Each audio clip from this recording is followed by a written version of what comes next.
Power Breakfast on Power 98.7. Now we're talking. Let's talk about the good news when it comes to awards. It is 13 minutes to 8, and we do know that the city of Tshwane has received that international recognition last night. It won the World Wi-Fi Day Award for Most Innovative City or Government Program. This is, of course, for what is known as Wi-Fi. It was in collaboration with Isizwe. We have with us now Zahir Khan, CEO at Project Isizwe. Good morning to you. Welcome. Good morning, Ayana. How are you doing? Good, thank you. Was this one of those expected things where you pretend to have a speech that, you didn't even write? Like, oh my gosh, this caught me by surprise. I don't even know who to thank. Or did you see it coming? I think on a global stage, we keep a very close eye on what's happening in the trends of connectivity, especially bridging this digital divide. And we're fully aware that the Tshwane Free Wi-Fi project is the largest in Africa. And I think on this global stage, it's now been confirmed that it is the best type of connectivity solution for bridging the digital divide globally. So I think this is an incredible accolade for the city. Beautiful. Just give us, the significance of this award. How many cities were shortlisted with Tshwane here at home? Well, we know that at least there was Kenya for its project with Liquid Telecom, and then the city of San Francisco as well. Ooh. So it's definitely on a global stage. I mean, across the globe, everyone's trying to at least achieve an attempt at bridging the digital divide. And the digital divide exists not just in South Africa or Africa itself, it's across the globe. So there were multiple projects submitted for evaluation, and I think it's just a recognition of the city's initiative, and Wi-Fi is truly one of the best projects globally. Tell us about the innovative and feasible financial and technical solutions that you provided, and more importantly, how you made sure that the rollout was possible, cost-effective as well. I think because Project Isizwe is a not-for-profit organization, it definitely helped a lot in terms of reducing the cost. And we've got some great partners in the country as well. The likes of Neotel have come on board to assist us with reducing rates well below market pricing. So that's definitely helped us. We've got Ruckus Wireless, that's a United States-based country that's giving us significant reductions in pricing in order to enable this type of project. And everyone truly buys into this concept of the importance of bridging the digital divide. And Project Isizwe probably believes in the three key pillars. One is enabling internet connectivity and internet access for all will definitely improve educational outcomes. It will definitely have a great and significant impact on economic development as well as social cohesion. The simple ability for people to use WhatsApp and chat to each other. And we all know in the digital age, we're all using it on a regular basis, impacted everyone's life. And we just open this opportunity to everyone that can't afford it. Yeah, I mean, access to information has been said to be a human rights issue in this day and age, in fact. Yeah, here's somebody, we missed him, from Haramkua, the city of Tshwane, wanted to comment there. Yeah, and what other, plans are there on the digital space for the city of Tshwane going forward? The residents, what can they expect? Well, first and foremost, of course, there's the expansion plans which were announced by the mayor in the state capital address. The Wi-Fi will be within walking distance of every citizen by the end of 2017. And that's the scale at which this project is growing. And we, as Project Isizwe, as the implementing partner, we are currently busy with that deployment. So the project is definitely expanding in a rapid way. In terms of services and how the connectivity enables the city to become a better service delivery entity, there's services where over the Wi-Fi service, users can actually connect directly with the call center. So the city, instead of using your traditional mechanisms of picking up the phone and sitting in long queues waiting for someone to answer the phone, you now have the ability to log service delivery complaints via the Wi-Fi chat service, which is one of the over-the-top services on the network. You can call into the call center using the Wi-Fi voice service, which enables free calls between users on the Wi-Fi network, as well as free calls to the city's call center. It takes away the barrier to engaging with your city. And that's the true power of why the city is doing this. Yeah. Let's say callers. There's somebody calling from the city of Tshwane. John, good morning to you. Good morning, Lawrence. How are you? We're good, and how are you, sir? I'm good.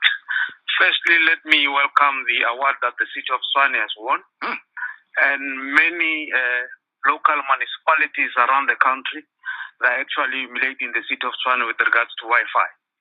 I think this is a legacy of the outgoing mayor, Kosien Tsoramkopa. We believe that the incoming mayor will also restore the legacy of Kosien Tsoramkopa. But what I want to find out, since that this Wi-Fi is all over Tshwane, who's incurring the cost and how much is the cost? Just briefly. All right, fine. We'll take a next call as well, and then we'll allow Zahir to respond to that. Kateho in Johannesburg CBD. Good morning. Hi, thanks for taking my call. My other question is that it looks like we have too many people connecting to these Wi-Fi hotspots, and recently in Centurion, particularly around Littleton Manor, we can't seem to connect anymore. The project is definitely a city project, so it's not a political project or anything like that. And regardless of who the new mayor would be, the project still continues as was planned by the city. For the second point, in terms of utilization on the hotspot, where users might be experiencing congestion, hence the city has announced and is underway with the project to do Wi-Fi everywhere. So the expansion of the availability of Wi-Fi to areas, including Centurion and Littleton Manor, this is literally across the entire city, and there's 7 regions in the city. You will have Wi-Fi within walking distance of every citizen, which means that it alleviates this issue of too many users at a single hotspot. Because remember, the city has identified the huge demand from the users. And because users need internet access, and because Tshwane provides 500 megabytes of data for absolutely free, and you have unlimited access to the better content portal behind it, users are truly leveraging this opportunity to create empowerment for themselves. And we've had youth that have started their own radio stations, started their own online businesses. And that type of value cannot be undermined in any way. So as the project expands and more hotspots become available, a lot of congestion in certain areas, in the high-capacity areas, will be alleviated. Mr. Khan, I think that's one or two questions that are pointed exactly to that last point that you have made. But let's take the calls quickly. If you have already answered the question, I suppose it's just to ventilate the issue a bit more. Lazarus, you're calling us from Sandton. Good morning. Welcome. Yes, how are you? We're good. Yes, I congratulate the initiative, but however, I have tested that Wi-Fi because I do have, like as I'm talking, I'm in Pretoria right now. There are some areas where you cannot find. For instance, you go to Mamelodi, you can't access that internet. You go to a place like where I have my other houses, in Montana, you cannot access it.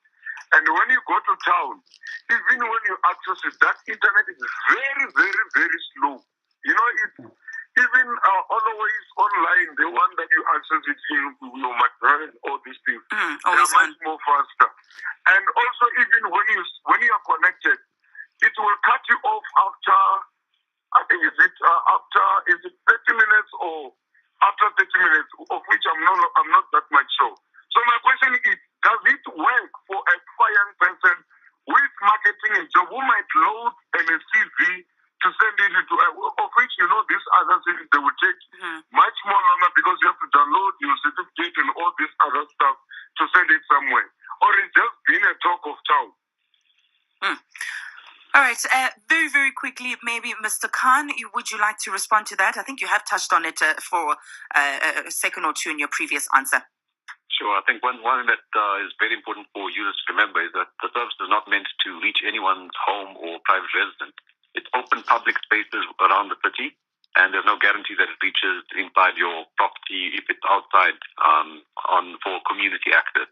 That's the first point. The second point is, based on the utilization of the network, certain key areas do become a lot more congested than others, so you definitely will have a slowdown in speed. But the average user speed over the network is 15 megabits per second, which is incredibly fast. It's beyond the SA Connect national policy that the DTPS has released in 2013, which called for 10 megabits per second per user, and now we essentially have 50% higher speed than that on average. So in certain areas, the speed might be a little bit slower, but in other areas, it's definitely much faster, which then leads to 15 megabits per second average overall. It's definitely a quality service. It's been tested. We have 80,000 unique users every single day on the network, which speaks to the volume and demand that exists behind that service. Very quickly on Twitter, Black Girl Magic wants to know the Wi-Fi box was removed in Club View Centurion. Why? And perhaps while you're answering that as well, you can answer Sanila's question. Any plans to increase Wi-Fi connectivity to public health sector institutions? So I think, firstly, on the point of removal of boxes, if a particular site is underutilized, remember this is a community service. If a site is underutilized, we definitely have, the city would request that the underutilized sites get relocated to places where there's much more demand and a lot more users connecting. So that would be a removal of the box. The second point would be the expansion plans for the project. It's not meant to approach the health sector per se, but it does, remember, the city's infrastructure is outside all these type of buildings. So because the clinic or hospital would belong to the city or the Department of Health, the city would be able to enable connectivity outside the clinic. And that's the public space that the city can govern. And that's where the Wi-Fi services definitely, where all clinics in Tshwane will definitely, by the end of 2017, will have connectivity outside. Congratulations once more, and thanks so much for being with us this morning here on Power Breakfast, Mr. Khan. Absolute pleasure. I think if possible, I'd like to ask all users, all listeners to actually go to easeway.com and sign the free Wi-Fi petition, which calls for free Wi-Fi for all. We couldn't take all the calls, and a lot of people, wanted to ask questions, comment, and are they calling for free on Wi-Fi there? Or maybe that's that WhatsApp call that you can do, if you have free Wi-Fi there.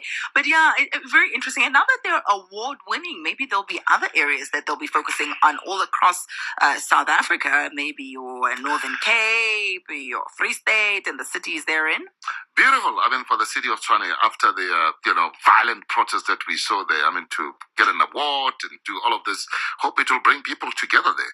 I like the names that they give to some of their projects. I mean, this one is the project Isizwe. They have a project Fat Alice. Not Fat Mset, but Fat Alice in Tshwane. Before you get us into trouble, let's go and take the news. It's 8 o'clock.